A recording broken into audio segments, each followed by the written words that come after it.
बिस्मिल्लाहिर्रहमानिर्रहीम। एक सवाल ये पूछा गया कि मैं एक वजीफ़ा पढ़ रहा हूँ, उस वजीफ़े बताने वाले ने बताया था कि नमाज की पाबंदी ज़रूरी है, आपने हर नमाज के बाद ये वजीफ़ा पढ़ना है।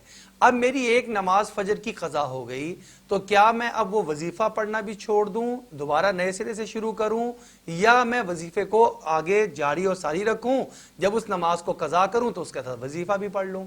तो ये बात समझ लें, असल में सबसे बड़ा वजीफ़ा तो वो है जो अल्लाह रब्बुल इज़्ज़त ने हमारे ऊपर फ़र्ज़ फरमा दिया, और वो है नमाज का एहतमाम करना।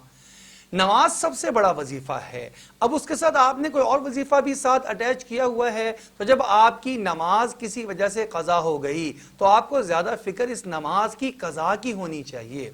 वजीफे की भी फिक्र होनी चाहिए कि वो भी आप अल्लाह का कलाम ही पढ़ रहे हैं, लेकिन बुनियादी तौर पर अपने जहन को क्लियर कर लें, सबसे अहम चीज नमाज है।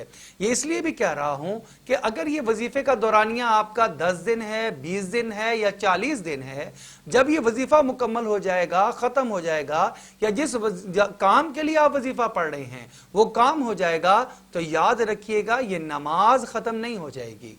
वजीफा खत्म हो जाएगा, उसका दौरानिया खत्म हो जाएगा, उसकी महदूद मुद्दत हो सकती है, नमाज की महदूद मुद्दत नहीं है। लिहाजा ये ज़हन में रखें, नमाज फ़र्ज इबादत है, ये वजीफे के साथ भी अदा करनी है, वजीफा ख़त्म हो जाए तब भी अदा करनी है। बाकी आप जब नमाज ही आपकी कज़ा हो गई, अब आप जब उठेंगे पढ़ेंगे, उसके साथ आप वजीफे को भी पढ़ लें। इंशाअल्लाह ताला अज़ीज़ अल्लाह पाक उस वजीफे के भी पूरे पूरे असरात और समरात आपको अता फरमा देंगे।